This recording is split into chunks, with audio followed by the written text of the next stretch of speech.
Meanwhile, we have this dude who's a QAnon candidate in Ohio. I said Oklahoma earlier. This guy is a QAnon candidate in Ohio. He was confronted by a reporter. Let's hear how this goes. Two more questions, if you'll allow me real quick. There's been a lot of reporting from various Democratic media organizations and also regular news organizations that you in the past have on social media supported the QAnon conspiracy. Mm-hmm. I know you've been asked about it before. You said you've had no association with it, you don't support it. For voters who may see those reports and they see the hashtags that you use, times that you wore a shirt with a Q on it, mm-hmm. and they say, well, how is that not supportive? I would say that I have very rarely ever gotten a question about that. The only time I get a question about that, it's from the mainstream media, what I would call it. What? Voters in Ohio's 9th District don't care about QAnon. They don't care about January 6th. They care about high gas prices. They care about concerns of whether or not they're going to be able to, heat their Wow, homes. what a pivot. They care about what the Biden administration has done with our military troops in Afghanistan. They care about the fact that Marcy Kaptur votes consistently with her party and against the constituents. And, since I haven't had that question, I don't feel compelled, that it's relevant. I mean, to be honest with you, what I did as a Wait. His argument is that since no one's ever asked him that question before, I don't feel compelled to answer that question now. That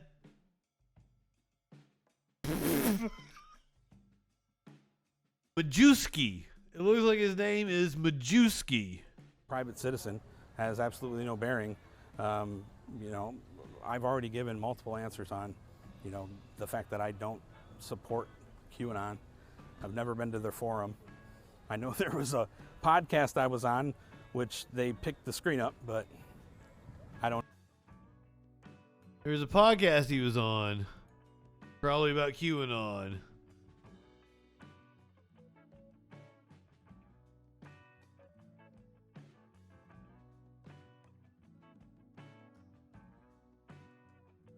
So he was a January 6th participant as well.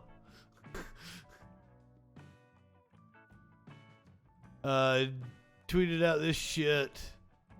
Tucker Carlson. Oh, he was on Tucker Carlson. Let's hear him on Tucker Carlson. Tell us why this is a concern of yours and of the people you hope to represent. Well, Tucker, I can tell you that we've been infested by fentanyl here. Toledo, Ohio, for example, and Ohio, the state itself, we've become one of the largest states with respect to overdoses. Our children are dying on the streets, and the Democratic Party is just... Have you been to Ohio? Have you been to Ohio, sir? Have you been to Ohio?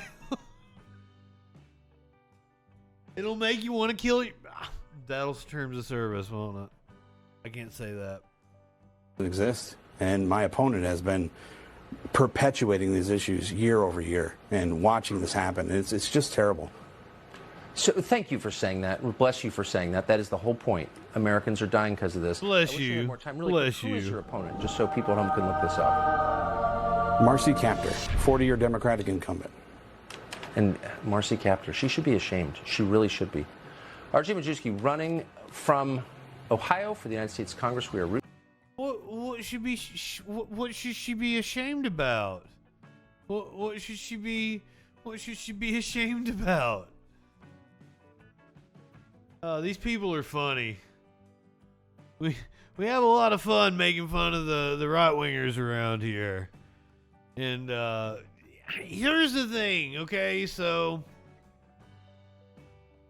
on Saturday night, I was on Egoplex Media. We watched the My Son Hunter movie. But after that, we watched Lauren Boebert's debate. Because she is up for re-election in the House of Representatives in Colorado. And I gave her a lot of credit. She actually she came out and started acting like batshit crazy, exactly like you would expect her to. And then she was probably the more informed candidate throughout the debate. It was really weird. It was really fucking weird. Like she was informed on local issues and shit. Whereas the other, the I forget what his name is, and I'm following him on Twitter, and I'm like, I'll amplify him because like I want to make sure that Lauren Boebert, you know, doesn't return to Congress if that's possible. But like, he just kept returning to like, I am not Nancy Pelosi, because like Boebert did say that a lot, but like she also like threw out numbers and knew about different local projects and shit. Now, I don't know how she ended it. She probably ended the debate with a bang. But throughout it, like, I gave her a lot of credit because like I was like, I'm done with this. Let's go whatever you have next. And I think we went to Freedom Fest. we heard from Candace Owens at Freedom Fest. But this was Lauren Boebert, like, I guess this Sunday she likes to get up and preach in front of her church. It's weird because the Bible says like women need to be in silence. But who am I? Like, you know, I've just read the fucking thing. Has she?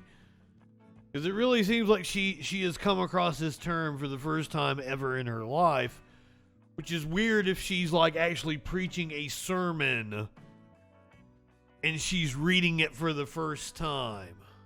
And then all hell broke loose.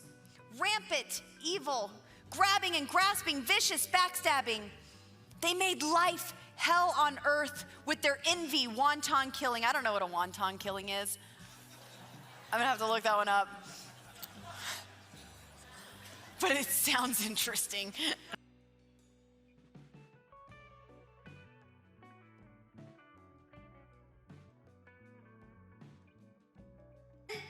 All hell broke loose. Rampant, evil, grabbing and grasping, vicious backstabbing. They made... That is what some people will do for some crab rangoons. Life hell on earth with their envy, wonton killing. I don't know what a wonton killing is. I'm gonna have to look that one up. But it sounds interesting, and I don't think I want to be a part of it.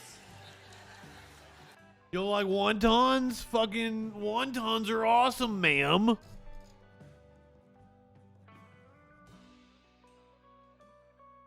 I call them dumplings in your neck of the woods.